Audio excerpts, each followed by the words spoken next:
Hi friends, നമ്മൾ ഇന്ന് പഠിക്കാൻ പോകുന്നത് 7ാം ക്ലാസ്സിലെ ബേസിക് സയൻസിലെ ഫസ്റ്റ് ചാപ്റ്ററായിട്ടുള്ള വിളയിക്കാം നൂറുമേനി. ആ വലിയ മാവിനെ പോലെ എന്നാണ് എൻ്റെ മാവിലും ധാരാളം മാങ്ങകൾ ഉണ്ടാകുന്നത്. കാത്തിരിക്കൂ, 8-10 വർഷങ്ങൾ കഴിഞ്ഞാൽ നിൻ്റെ മാവും എന്നെപ്പോലെ ധാരാളം മാങ്ങകൾ തരും. നിങ്ങളുടെ വീട്ടിലും പരിസരത്തിലുമായി പലതരം മാവുകളിലെ വിത്ത് മുളച്ച് തൈകൾ വളർന്ന് മാങ്ങ ഉണ്ടാകാൻ ഏകദേശം എത്ര കാലം എടുക്കുമെന്ന് വീട്ടിലെ മുതിർന്നവരോട് അന്വേഷിക്കും. ഒരു മാവിൻ്റെ നട്ടു വളർത്തുമ്പോൾ നിങ്ങൾ എന്തെല്ലാമാണ് പ്രതീക്ഷിക്കുന്നത്? ധാരാളം മാങ്ങയുണ്ടാവണം, വേഗം കായ്ക്കണം, നല്ല മധുരമുള്ള മാങ്ങയുണ്ടാവണം. പഴങ്ങൾ, പച്ചക്കറികൾ, ധാന്യങ്ങൾ എന്നിവ കൃഷി ചെയ്യപ്പെടുമ്പോൾ നമ്മുടെ ലക്ഷ്യവും ഇവ തന്നെ. എന്തൊക്കെ? വേഗം ഫലമുണ്ടാവണം, നല്ല വിളവ് ലഭിക്കണം, ഫലത്തിന് നല്ല ഗുണനിലവാരം ഉണ്ടായിരിക്കണം. ഇതിനായി എന്തെല്ലാം കാര്യങ്ങളാണ് ശ്രദ്ധിക്കേണ്ടത്? നല്ല വിത്തുകൾ, നടീൽ വസ്തുക്കൾ തിരഞ്ഞെടുക്കണം.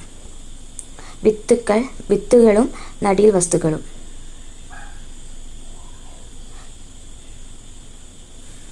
വിത്ത് ഗുണം 10 ഗുണം എന്ന പഴഞ്ചൊല്ല് നിങ്ങൾ കേട്ടിട്ടില്ലേ?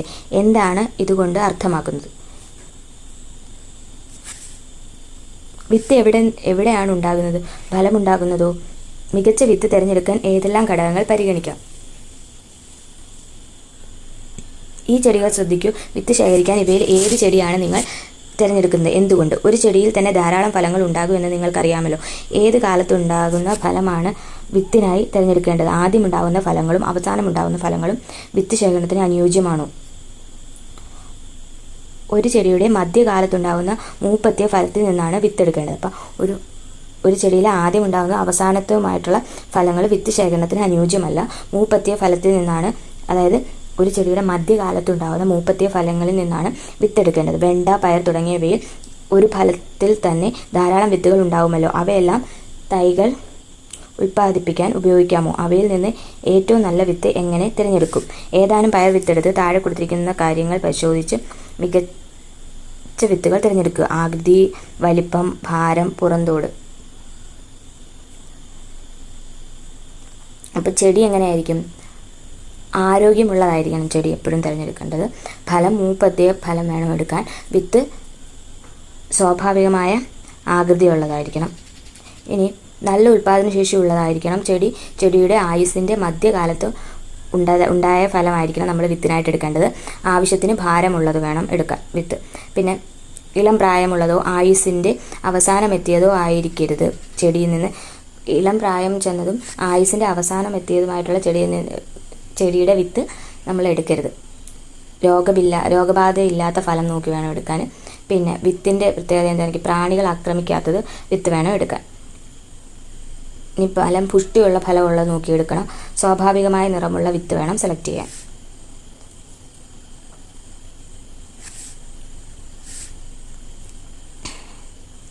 അതാണ് ഈ പട്ടികയിൽ ഇതിനകത്ത് ടിക്ക് എഴുതേണ്ടത്. നല്ല വിളവ് ലഭിക്കാൻ ഗുണമേന്മയുള്ള വിത്ത് തിരഞ്ഞെടുക്കണം. വിത്തിൻ്റെ ഗുണമേന്മ ഉറപ്പുവരുത്താൻ വിത്തെടുക്കുന്ന ഫലം, ചെടി എന്നിവയും ഗുണമേന്മയുള്ളതായിരിക്കണം. നല്ല വിളവ് ലഭിക്കാൻ ഗുണമേന്മയുള്ള വിത്ത് തിരഞ്ഞെടുക്കണം. വിത്തിൻ്റെ ഗുണമേന്മ ഉറപ്പുവരുത്താൻ വിത്തെടുക്കുന്ന ഫലം, ചെടി എന്നിവയും ഗുണമേന്മയുള്ളതായിരിക്കണം. ഇനി വിത്തിൽ നിന്ന് മാത്രമാണോ പുതിയ സസ്യങ്ങൾ ഉണ്ടാകുന്നത്? തന്നിരിക്കുന്ന ചിത്രങ്ങൾ നിരീക്ഷിക്കൂ. ഇവയുടെ ഏത് ഭാഗത്ത് നിന്നാണ് സാധാരണ പുതിയ തൈ ഉണ്ടാകുന്നത്? ഏതൊക്കെയാണ്? കറിവേപ്പ്, ഇഞ്ചി, ഇലമുളച്ചി, കുരുമുളക് കൊടുത്തിട്ടുണ്ട്. കറിവേപ്പിൻ്റെ തൈയാണ് നമ്മൾ സാധാരണ എടുക്കുന്നത്. ഇലമുളച്ചിയുടെ എവിടെ നിന്നാണ്? ഇലയിൽ നിന്ന് തന്നെയല്ലേ കിളിക്കുന്നത്. കുരുമുളകൊക്കെ നമ്മൾ പതി വെച്ചിട്ടാണ് സാധാരണ എടുക്കാറുള്ളത്. വേര്, തണ്ട്, ഇല, ഭൂകാണ്ഡം എന്നീ ഭാഗങ്ങളിൽ നിന്നും പുതിയ സസ്യങ്ങൾ ഉണ്ടാകുമെന്ന് മനസ്സിലായില്ലേ? വിത്ത് മുളപ്പിച്ച് മാത്രമല്ല ഈ ഭാഗങ്ങൾ ഉപയോഗിച്ചും തൈച്ചെടികൾ ഉണ്ടാക്കാറുണ്ട്. അതിനാൽ ഇവയും നടീൽ വസ്തുക്കളാണ്. കായിക പ്രജനനവും ലൈംഗിക പ്രത്യുൽപാദനവും. ഒരു സസ്യത്തിൻ്റെ കായിക ഭാഗങ്ങളായ വേര്, തണ്ട്, ഇല, ഭൂകാണ്ഡം എന്നിവയിൽ നിന്ന് പുതിയ തൈകൾ ഉണ്ടാകുന്ന പ്രക്രിയയാണ് കായിക പ്രജനനം എന്ന് പറയുന്നത്. ഇത് അലൈംഗിക പ്രത്യുൽപാദനമാണ്. വിത്തുകൾ ഉണ്ടാകുന്നത് ലൈംഗിക പ്രത്യുൽപാദനത്തിലൂടെയാണ്.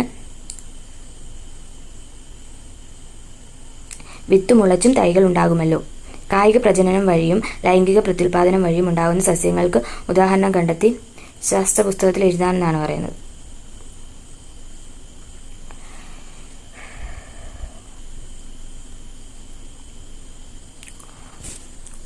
മുരിങ്ങയിൽ വിത്ത് മുളച്ചും കമ്പ് മുറിച്ചു നട്ടും പുതിയ ചെടികൾ ഉണ്ടാകുന്നുണ്ടല്ലോ. ഇതുപോലെ ലൈംഗിക പ്രത്യുൽപാദനം വഴിയും കായിക പ്രജനനം വഴിയും പുതിയ തലമുറയെ സൃഷ്ടിക്കുന്ന സസ്യങ്ങൾക്ക് കൂടുതൽ ഉദാഹരണം എന്തൊക്കെയാണ്? 2 രീതിയിലും നടക്കുന്നത്.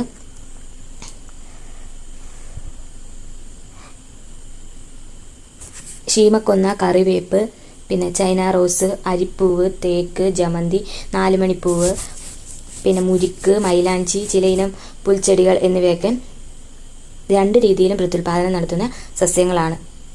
ഇനി കൃഷി ചെയ്യുമ്പോൾ നല്ല വിത്ത് തിരഞ്ഞെടുക്കുന്നത് പോലെ പ്രധാനമാണ് നല്ല നടീൽ വസ്തുക്കളുടെ തിരഞ്ഞെടുപ്പും. ഗുണമേന്മയുള്ള സസ്യങ്ങളിൽ നിന്ന് നടീൽ വസ്തുക്കൾ തിരഞ്ഞെടുക്കാൻ ശ്രദ്ധിക്കണം. ഹായ്, നന്നായി പഴുത്ത വലിയ പേരയ്ക്ക നടാനായി അതിൻ്റെ ഒരു കമ്പ് എനിക്ക് തരാമോ? കമ്പും പേരയ്ക്കയും തരാം, പക്ഷേ പേരയുടെ കമ്പ് മുളയ്ക്കുമോ? വിത്ത് മുളച്ച് മരമായി കായ് ഉണ്ടാവാൻ കുറേ വർഷം എടുക്കില്ലേ? ഈ പേരയുടെ എല്ലാ ഗുണങ്ങളുള്ളതും പെട്ടെന്ന് കായ്ഫലം തരുന്നതുമായ തൈകൾ ഉണ്ടാക്കാൻ എന്തു ചെയ്യും? ഫലങ്ങളും വിത്തുകളും ഉണ്ടാകുന്നത് പരാഗണം വഴിയാണെന്ന് നിങ്ങൾ പഠിച്ചിട്ടുണ്ടല്ലോ. ഇങ്ങനെ ഉണ്ടാകുന്ന വിത്തുകൾക്ക് മാതൃസസ്യത്തിന്റെ ഗുണം മാത്രമാണോ ലഭിക്കുന്നത്? ഒരു ചെടിയുടെ കമ്പ് മുളപ്പിച്ച് പുതിയ ചെടി ഉണ്ടാക്കുകയാണെങ്കിലോ അതിന് മാതൃസസ്യത്തിന്റെ അതേ ഗുണങ്ങൾ തന്നെ അല്ലേ ഉണ്ടാകുന്നത്? ചെമ്പരത്തി, മരച്ചീനി, മധുരക്കിഴങ്ങ് തുടങ്ങിയവയുടെ കാണ്ഡം എളുപ്പത്തിൽ മുളയ്ക്കുമല്ലോ. എന്നാൽ പേരയുടെ കമ്പ് നട്ടാൽ മുളയ്ക്കാൻ പ്രയാസമാണ്. കമ്പിൽ വേര് മുളപ്പിക്കാൻ കഴിഞ്ഞാലോ? അങ്ങനെ ചെയ്താൽ പേരമരം വളർന്ന് വേഗം കായ്ക്കില്ലേ? നമുക്ക് ചെയ്തു നോക്കാം. അതിനാണ് പതിവയ്ക്കൽ, ലെയറിംഗ്. പേര, സപ്പോട്ട, ചാമ്പ, ബദാം, അത്തി തുടങ്ങിയ സസ്യങ്ങളിൽ മാതൃസസ്യത്തിന്റെ കമ്പുകളിൽ വേര് മുളപ്പിച്ച ശേഷം ആ ഭാഗം മുറിച്ചു നട്ട് പുതിയ തൈകൾ ഉണ്ടാക്കാം. ഇവിടേക്ക് പതിവയ്ക്കൽ നടക്കുന്ന പേര, സപ്പോട്ട, ചാമ്പ, ബദാം, അത്തി തുടങ്ങിയവ.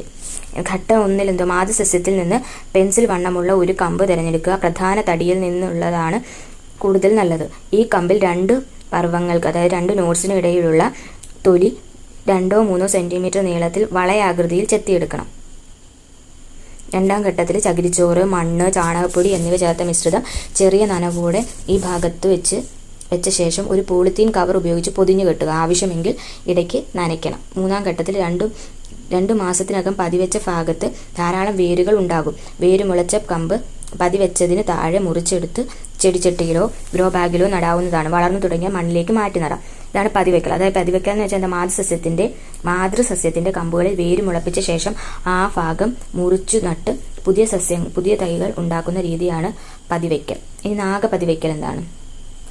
കുരുമുളക് പോലുള്ള ചെടികളുടെ നീളമുള്ള ശാഖകൾ മണ്ണിനടിയിലേക്ക് വളച്ചു വെച്ച് പല ഭാഗങ്ങളിൽ, അതായത് പർവ്വഭാഗങ്ങളിൽ ഇടവിട്ട് മണ്ണിട്ട് മൂടിയും പതിവയ്ക്കാം. ഈ രീതിയിൽ ഒരേ സമയം ഒന്നിലധികം തൈകൾ ഒരു ശാഖയിൽ നിന്ന് ലഭിക്കും.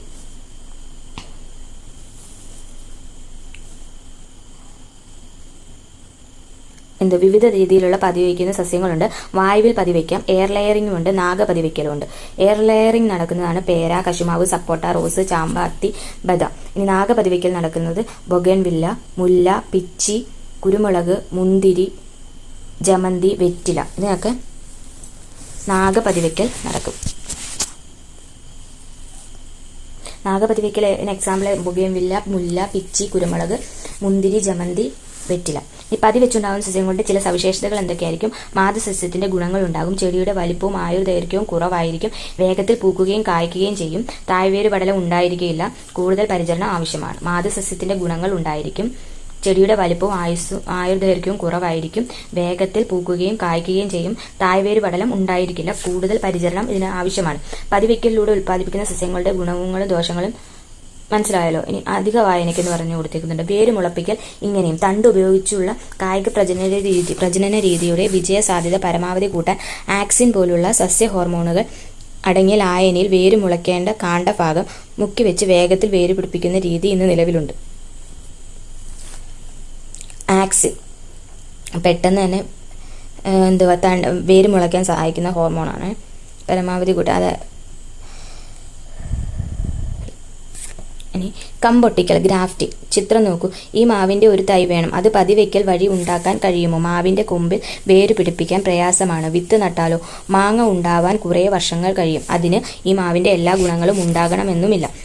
അപ്പോൾ ഈ മാവിന്റെ എല്ലാ ഗുണങ്ങളോടും കൂടിയ തൈ ഉണ്ടാക്കുന്നതെങ്ങനെ നമുക്ക് പരിശോധിക്കാം. 2 ഇനം മാവുകളുടെ സവിശേഷതകൾ പട്ടികയിൽ നൽകിയിരിക്കുന്നു. പട്ടിക വിശകലനം ചെയ്യാം. നാടൻ മാവും നീലമാവും. നാടൻ മാവിന്റെ പ്രത്യേകത താരതമ്യേന ചെറിയ മാങ്ങയായിരിക്കും. നീലമാവിൽ വലിയ മാങ്ങയായിരിക്കും. ഇപ്പുറത്ത് പുളിയുള്ളതോ മധുരമുള്ളതോ ആയ മാങ്ങയാണ് നാടൻ മാങ്ങിൽ. മാവിൽ നീലമാവിൽ നല്ല മധുരമുള്ള മാങ്ങയായിരിക്കും. നമ്മുടെ മണ്ണിൽ നന്നായി വളരുന്നവയാണ് നാടൻ മാവ്. നമ്മുടെ മണ്ണിൽ നന്നായി വളരില്ല നീലമാവ്. പ്രത്യേക പരിചരണം ആവശ്യമില്ലാത്തതാണ് നാട്ടുമാവിന്. നീലമാവിന് നല്ല പരിചരണം വേണം. ഫലത്തിന്റെ ഗുണമേന്മയിൽ ഏത് മാവാണ് മികച്ചത്? ഗുണമേന്മയിൽ മികച്ചത് ഏതാണ്?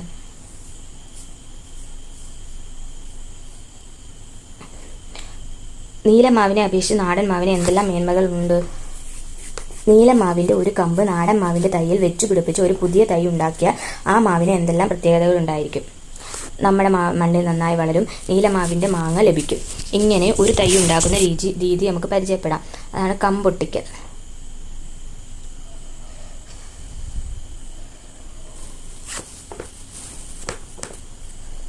കമ്പൊട്ടിക്കൽ എന്തുവാ? ഗുണമേന്മയുള്ള ഒരു സസ്യത്തിന്റെ കമ്പ് അതേ വർഗത്തിൽപ്പെട്ട വേരോടുകൂടിയ മറ്റൊരു സസ്യത്തിൽ ഒട്ടിച്ചു ചേർത്ത് മികച്ച ഇനം തൈ ഉൽപ്പാദിപ്പിക്കുന്ന രീതിയാണ് കമ്പൊട്ടിക്കൽ അഥവാ ഗ്രാഫ്റ്റിംഗ്. ഗുണമേന്മയുള്ള ഒരു സസ്യത്തിന്റെ കമ്പ് അതേ വർഗത്തിൽപ്പെട്ട വേരോടുകൂടിയ മറ്റൊരു സസ്യത്തിൽ ഒട്ടിച്ചു ചേർത്ത് മികച്ച ഇനം തൈ ഉൽപ്പാദിപ്പിക്കുന്ന രീതിയാണ് കമ്പൊട്ടിക്കൽ. ഒട്ടിക്കാനായി തിരഞ്ഞെടുക്കുന്ന വേരോടുകൂടിയ ചെടിയെ റൂട്ട് സ്റ്റോക്ക് എന്നും ഒട്ടിക്കുന്ന കമ്പിനെ സയൻ എന്നും പറയുന്നു. ഒട്ടിക്കാനായി തിരഞ്ഞെടുക്കുന്ന വേരോടുകൂടിയ ചെടി എന്ത് പറയുന്നു? Root stock. ഒട്ടിക്കുന്ന കമ്പിനെ സയൻ എന്നും പറയുന്നു.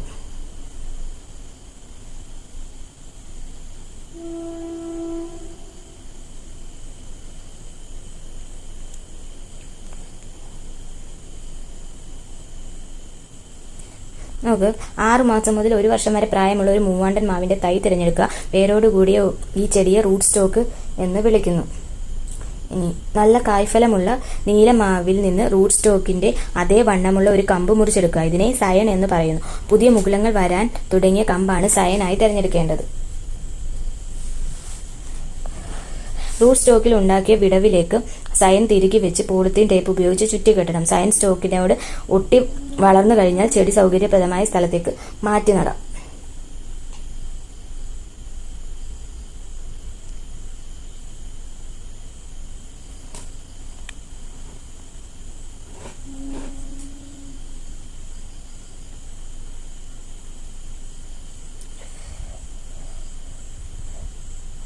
സയനായി എടുക്കുന്ന കമ്പ് മൂപ്പത്തിയില്ലെങ്കിൽ കായ്കൾ ഉണ്ടാകാൻ കൂടുതൽ കാലം വേണ്ടിവരുമോ? കമ്പൊട്ടിച്ച സ്ഥലത്തിന് താഴെ വളർന്നു വരുന്ന മുകുളം കണ്ടില്ലേ? ഈ മുകുളം മുറിച്ചു മാറ്റിയില്ലെങ്കിൽ ചെടിയുടെ ഗുണമേന്മയെ ബാധിക്കുമോ? മൂവാണ്ടൻ മാവിൽ നീലം മാവിന്റെ കമ്പൊട്ടിക്കുന്ന കാര്യമാണല്ലോ ചർച്ച ചെയ്തത്. മൂവാണ്ടൻ മാവിന്റെ റൂട്ട് സ്റ്റോക്കിൽ മൂപ്പത്തിയ മറ്റൊരു മൂവാണ്ടൻ മാവിന്റെ തന്നെ സയൻ ഒട്ടിച്ച് പുതിയ മാവ് ഉണ്ടാക്കിയാൽ എന്തെങ്കിലും നേട്ടമുണ്ടാകുമോ? ഇവിടെ സയനായി എടുക്കുന്ന മാവിൻ കമ്പിൽ മാതൃസസ്യത്തിന്റെ പ്രായമുണ്ടാകില്ലേ? വേഗം ഫലം തരാൻ ഇത് സഹായിക്കില്ലേ? മൽഗോവ, നാടൻ മാവിനമായ ഗോമാവ് എന്നിവ ഉപയോഗിച്ച് ഇത്തരത്തിലൊരു തൈ ഉണ്ടാക്കണം. ഇവിടെ ഏത് റൂട്ട് സ്റ്റോക്കായും ഏത് സയനായും തിരഞ്ഞെടുക്കും. ഇതിനുള്ള കാരണം എഴുതാനെന്നാണ് പറയുന്നത്.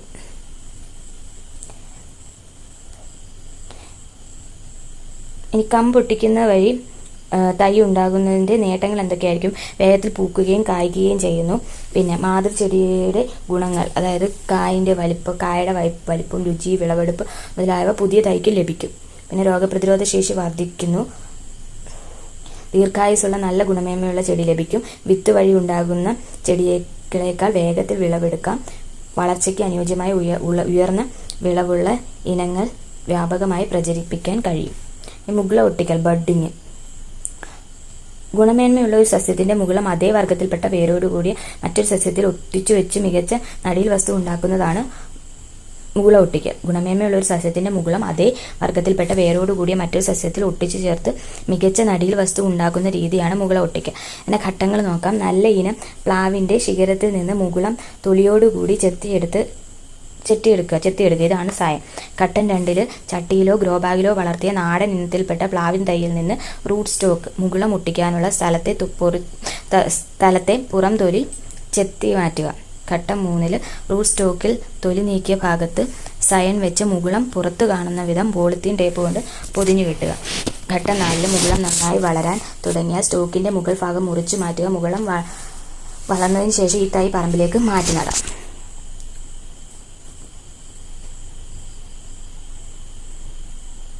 വർഗസങ്കരണം, ഹൈബ്രിഡൈസേഷൻ. ഈ 2 ഇനങ്ങളിലെയും ഗുണമേന്മയുള്ള ഒരു മുളകു ചെടി ഉണ്ടാക്കാൻ സാധിച്ചാൽ അതിന് എന്തെല്ലാം പ്രത്യേകതകൾ ഉണ്ടായിരിക്കും? 2 മുളകിൻ്റെ പിക്ചറാണ് കൊടുത്തേക്കുന്നത്.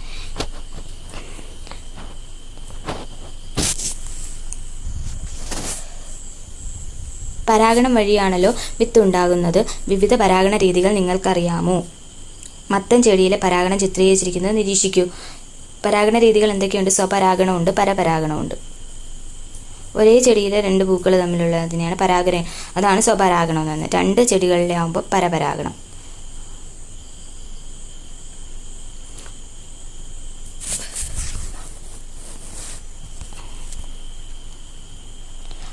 അതായത് അതേ പുഷ്പത്തിൻ്റെ ആന്തറിൽ നിന്നുള്ള പരാഗകണങ്ങൾ സ്റ്റിഗ്മയിൽ വീഴുന്നു.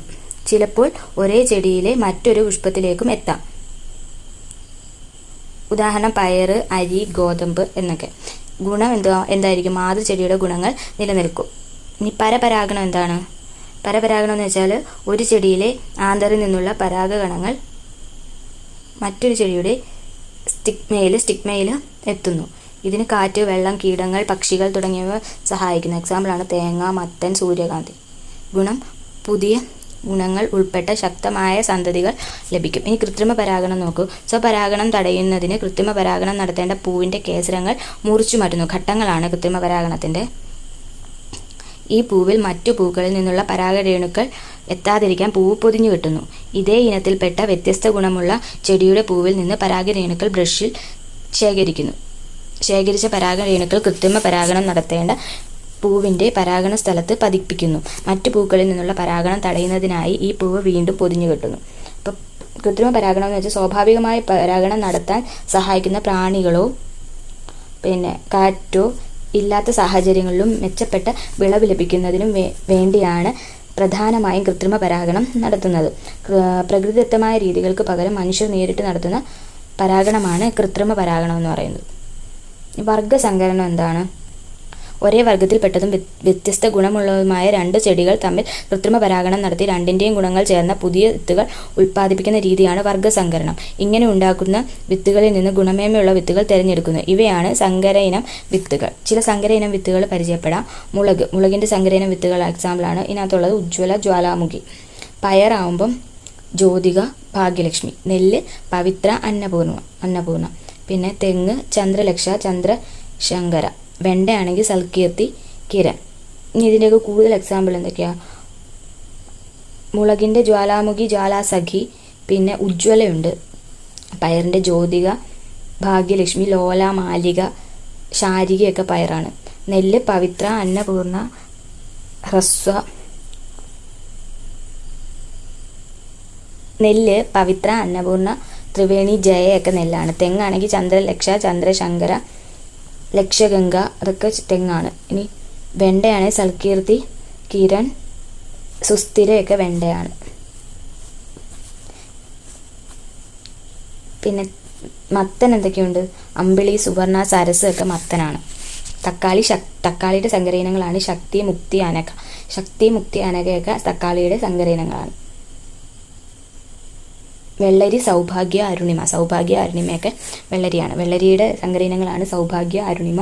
മത്തനാണെങ്കിൽ അമ്പിളി, സുവർണ, സരസ്. വെണ്ട സൽകീർത്തി, കിരൺ, സുസ്ഥിര. പിന്നെ പാവലാണെങ്കിൽ പ്രിയ, പ്രീതി ഒക്കെ പാവലാണ്. ഇനി കാർഷിക ഗവേഷണ കേന്ദ്രങ്ങൾ. കേരള കാർഷിക സർവകലാശാല അഥവാ KAU മണ്ണൂത്തി, തൃശ്ശൂർ. കേരളത്തിലെ ഏറ്റവും പ്രധാനപ്പെട്ട കാർഷിക ഗവേഷണ കേന്ദ്രമാണ് കേരള കാർഷിക സർവകലാശാല. വിവിധ ഇനം വിളകൾ, മൃഗങ്ങൾ, പക്ഷികൾ മുതലായവയെക്കുറിച്ചുള്ള ഗവേഷണങ്ങളും വിജ്ഞാന വ്യാപന പരിപാടികളുമാണ് മുഖ്യ പ്രവർത്തനങ്ങൾ. കേരള കാർഷിക സർവകലാശാലയുടെ പ്രാദേശിക ഗവേഷണ കേന്ദ്രങ്ങൾ സംസ്ഥാനത്തിൻ്റെ വിവിധ ഭാഗങ്ങളിൽ പ്രവർത്തിക്കുന്നു. ഇനി കേന്ദ്ര കിഴങ്ങ് വിള ഗവേഷണ കേന്ദ്രം അഥവാ CTCRI ശ്രീകാര്യം, തിരുവനന്തപുരമാണ്. കിഴങ്ങ് വർഗ്ഗങ്ങളെ പറ്റിയുള്ള പഠനവും അവയുടെ ഉൽപ്പാദനവുമാണ് ഇവിടെ നടക്കുന്നത്. ഇനി റബ്ബർ റിസർച്ച് ഇൻസ്റ്റിറ്റ്യൂട്ട് അഥവാ RRI അത് കോട്ടയത്താണ്. പ്രത്യുൽപാദന ശേഷിയുള്ളതും വിവിധ ഭൂവിഭാഗങ്ങൾക്ക് അനുയോജ്യമായ റബ്ബർ ഇനങ്ങൾ ഇവിടെ വികസിപ്പിക്കുന്നു. ഇനി കേന്ദ്ര തോട്ടവിള ഗവേഷണ കേന്ദ്രം CPCRI. കേന്ദ്ര തോട്ടവിള ഗവേഷണ കേന്ദ്രം അത് കാസർഗോഡാണ്. തെങ്ങ്, കവുങ്ങ്, കൊക്കോ തുടങ്ങിയവയെക്കുറിച്ചുള്ള ഗവേഷണമാണ് ഇവിടെ നടക്കുന്നത്. കേന്ദ്ര തോട്ടവിള ഗവേഷണ കേന്ദ്രം. ഇതുകൂടാതെ കേരള കാർഷിക സർവകലാശാല ഇവിടെ തൃശ്ശൂർ, മണ്ണൂത്തി, തൃശ്ശൂരിലാണ്. കുരുമുളക് ഗവേഷണ കേന്ദ്രം പന്നിയൂർ, കണ്ണൂരാണ്. വാഴ ഗവേഷണ കേന്ദ്രം എവിടെയാണ്? കണ്ണാറ, തൃശ്ശൂർ. സുഗന്ധ പിന്നെന്തുവാ? Rubber research institute, Kottayam. കേന്ദ്ര തോട്ടവിള ഗവേഷണ കേന്ദ്രം കാസർഗോഡ്. നെല്ല് ഗവേഷണ കേന്ദ്രം ഇവിടെയൊക്കെയുണ്ട്. വൈറ്റില, മങ്കൊമ്പ്, പട്ടാമ്പി, കായംകുളമൊക്കെ നെല്ല് ഗവേഷണ കേന്ദ്രങ്ങളാണ്. കൈതച്ചക്കയാണെങ്കിൽ വെള്ളാനിക്കരയാണ്, തൃശ്ശൂർ. ഇനി വിത്തും വിളവും. ഇത് സൽകീർത്തി ഇനമാണ്, നിറയെ കായ്കളുണ്ടാവും. വെണ്ടയുടെ ഇനമാണ് സൽകീർത്തി. ഞാനും സൽകീർത്തി തന്നെയാണ് നട്ടത്, പക്ഷേ വിളവ് കുറഞ്ഞുപോയി. രണ്ടുപേരും നട്ടത് ഒരേ ഇനം വെണ്ട തന്നെയാണല്ലോ. എന്നിട്ടും ഒരാൾക്ക് ഉൽപ്പാദനം കുറയാൻ കാരണം എന്തായിരിക്കും? മികച്ച വിളവ് ലഭിക്കാൻ നല്ല വിത്ത് മാത്രം മതിയോ? മറ്റെന്തെല്ലാം കാര്യങ്ങൾ വേണം? വളക്കൂറുള്ള മണ്ണ് വേണം, പിന്നെ കീടനിയന്ത്രണം വേണം,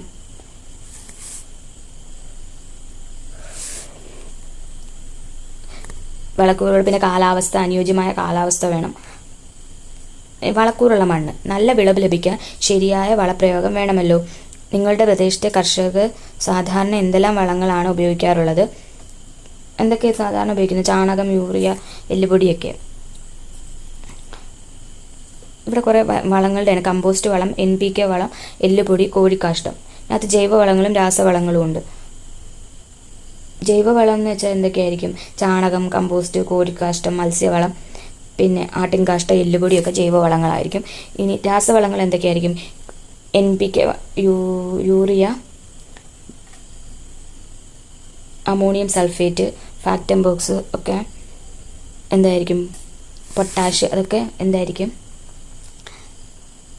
രാസവളങ്ങളായിരിക്കും. ഇനി ഹരിത വിപ്ലവത്തിൻ്റെ പിതാവ്. ഡോക്ടർ MS സ്വാമിനാഥൻ ഇന്ത്യയിലെ ഹരിത വിപ്ലവത്തിൻ്റെ പിതാവ് എന്നറിയപ്പെടുന്ന കൃഷിശാസ്ത്രജ്ഞനാണ്. അത്യുൽപാദന ശേഷിയുള്ള വിത്തുകൾ വികസിപ്പിക്കുകയും കർഷകർക്കിടയിൽ പ്രചരിപ്പിക്കുകയും അതുവഴി ഭക്ഷ്യോൽപാദന മേഖലയിൽ കുതിച്ചുചാട്ടം സാധ്യമാക്കുകയും ചെയ്തു. തെക്കുകിഴക്കേഷ്യയിലെ മിക്ക രാജ്യങ്ങളെയും പട്ടിണിയിൽ നിന്ന് കരകയറ്റിയത് അദ്ദേഹത്തിൻ്റെ പരിശ്രമങ്ങളാണ്. Magsaysay world food prize, Padma Bhushan എന്നീ പുരസ്കാരങ്ങൾ ഇദ്ദേഹത്തിന് ലഭിച്ചിട്ടുണ്ട്. ജൈവവളങ്ങളുടെ രാസവളങ്ങളുടെ പ്രത്യേകതകൾ താഴെ പട്ടികയിൽ കൊടുത്തിട്ടുണ്ട്. നോക്കാം. ജൈവവളങ്ങളുടെ പ്രത്യേകത എന്തൊക്കെയാണ്? ജൈവവസ്തുക്കളിൽ നിന്ന് ലഭിക്കുന്നു. കൂടുതൽ അളവിൽ വേണ്ടിവരും. മണ്ണിന് ദോഷകരമല്ല. ഒരു നിശ്ചിത ഘടകം മാത്രമായി നൽകാൻ കഴിയില്ല. ഇനി രാസവളങ്ങളുടെ പ്രത്യേകത. രാസവസ്തുക്കൾ ഉപയോഗിച്ച് വ്യാവസായികമായിട്ട് നിർമ്മിക്കുന്നു. കുറഞ്ഞ അളവിൽ മതി. അമിതമായ ഉപയോഗം മണ്ണിൻ്റെ ഘടനയെ നശിപ്പിക്കുന്നു. ആവശ്യമുള്ള ഘടകം മാത്രമായി നൽകാം. ജൈവവളങ്ങൾക്കും രാസവളങ്ങൾക്കും അതിൻ്റേതായ ഗുണങ്ങളും ദോഷങ്ങളും ഉണ്ടല്ലോ. ജൈവവളം കൂടുതലും രാസവളം കുറവും ഉപയോഗിക്കുന്ന സമ്മിശ്ര വളപ്രയോഗ രീതിയാണ് നമ്മുടെ നാട്ടിലെ കർഷകർ പിന്തുടരുന്നത്. വിളവ് മെച്ചപ്പെടുത്താനായി ജീവാണുവളങ്ങളും കർഷകർ ഉപയോഗിക്കുന്നുണ്ട്. എന്താണ് ജീവാണുവളം? Microbial fertiliser. സൂക്ഷ്മജീവികളെ ഉപയോഗപ്പെടുത്തിയുള്ള വളപ്രയോഗ രീതിയാണ് ജീവാണു വളപ്രയോഗം. സ്യൂഡോമോണസ്, അസോസ്പൈറിലം എന്നിവ ജീവാണുവളങ്ങൾക്ക് ഉദാഹരണമാണ്. സ്യൂഡോമോണസ്, അസോസ്പൈറിലം ഒക്കെ ജീവാണുവളമാണ്. കീടനിയന്ത്രണം. കർഷകർ നേരിടുന്ന വലിയ പ്രശ്നമാണല്ലോ വിളകളെ ബാധിക്കുന്ന കീടങ്ങൾ. എങ്ങനെയാണ് കീടബാധ നിയന്ത്രിക്കുക? നോക്ക്. ഞാൻ നന്നായി രാസകീടനാശിനി തളിക്കും. ഒറ്റ പ്രാണിയുമില്ല. ഞാൻ പുകയില കഷായമാണ് തളിക്കുന്നത്. പ്രാണികൾ കുറേയൊക്കെ പോയി. വിളക്ക് കണി വെച്ചും പ്രാണികളെ നശിപ്പിക്കാം കേട്ടോ. പ്രാണികളെ എനിക്ക് വലിയ ഇഷ്ടമാണ്. എത്ര കിട്ടിയാലും ഞാൻ തിന്നു തീർക്കും. ഓരോരുത്തരും പറഞ്ഞത് ശ്രദ്ധിച്ചില്ലേ? സസ്യങ്ങളെ ബാധിക്കുന്ന കീടങ്ങളെ നിയന്ത്രിക്കാനുള്ള വിവിധ മാർഗങ്ങൾ എഴുതും. കീടനിയന്ത്രണ മാർഗങ്ങൾ എന്തൊക്കെയാണ്? ആദ്യത്തെ ജൈവ നിയന്ത്രണം. വട്ടച്ചാഴി അഥവാ ലേഡി ബഗ് എന്ന ഷഡ്പദം ചെടികളിൽ വളരുന്ന പല കീടങ്ങളെയും തിന്ന് നശിപ്പിക്കുന്നു. ഇത്തരത്തിലുള്ള മറ്റൊരു മിത്രകീടമാണ് ട്രൈക്കോഗ്രാമ. ഇതുപോലെ തവള, അരണ, ഊന്ത്, വണ്ട് തുടങ്ങിയ ജീവികൾ വിളകളെ ബാധിക്കുന്ന കീടങ്ങളെ തിന്ന് നശിപ്പിക്കുന്നു. ഇത്തരം കീടനിയന്ത്രണമാണ് ജൈവ നിയന്ത്രണം. കീടനാശിനികൾ പ്രയോഗിക്കുമ്പോൾ കീടങ്ങളോടൊപ്പം മിത്രകീടങ്ങളും നശിക്കുന്നു. ഇനി യാന്ത്രിക നിയന്ത്രണമുണ്ട്. ചില ഇനം പച്ചക്കറികളുടെ കായ്കൾ നശിപ്പിക്കുന്ന ഒരു രീതി. സ്വർണ്ണ നിറത്തിലുള്ള ചില ഇനം പച്ചക്കറികളുടെ കായ്കൾ നശിപ്പിക്കുന്ന ഒരു തരം ഈച്ചയുണ്ട്. ആ ഈച്ചയെ നിങ്ങൾ ശ്രദ്ധിച്ചിട്ടില്ലേ? ഇതിനെ എങ്ങനെ തുരത്താമെന്ന് പറഞ്ഞാൽ, ഈ യാന്ത്രിക നിയന്ത്രണം എന്ന് വെച്ചാൽ ഈ ഈച്ചയെ തുരത്താൻ കുറച്ച് തുളസിയില എടുത്ത് ഞെവിടി അതൊരു പ്ലേറ്റിലിട്ട് വെച്ചാൽ ഇതിൻ്റെ മണം കേട്ട് ഈ ഈച്ച വന്ന് ഇതിനകത്തിരിക്കും. അങ്ങനെ നശിപ്പിക്കുക അതിനെ. എന്നുവെച്ചാൽ കെണികൾ ഉപയോഗിച്ചോ കൈകൊണ്ട് പെറുക്കി മാറ്റിയോ കീടങ്ങളെ നിയന്ത്രിക്കുന്ന രീതിയാണ് യാന്ത്രിക നിയന്ത്രണം എന്ന് പറയുന്നത്. ഇതിനായി ഉപയോഗിക്കുന്ന ഒരിനം കെണിയാണ് ഫെറമോൺ കെണി. ഇത് മാർക്കറ്റിൽ ലഭ്യമാണ്. ഇനി കീടനാശിനികൾ എന്താണ്?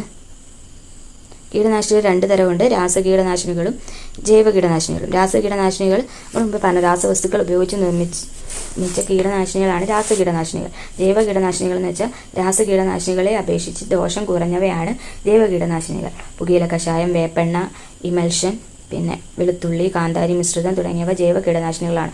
പല ജൈവ കീടനാശിനികളും ഇന്ന് വിപണിയിൽ ലഭ്യമാണ്.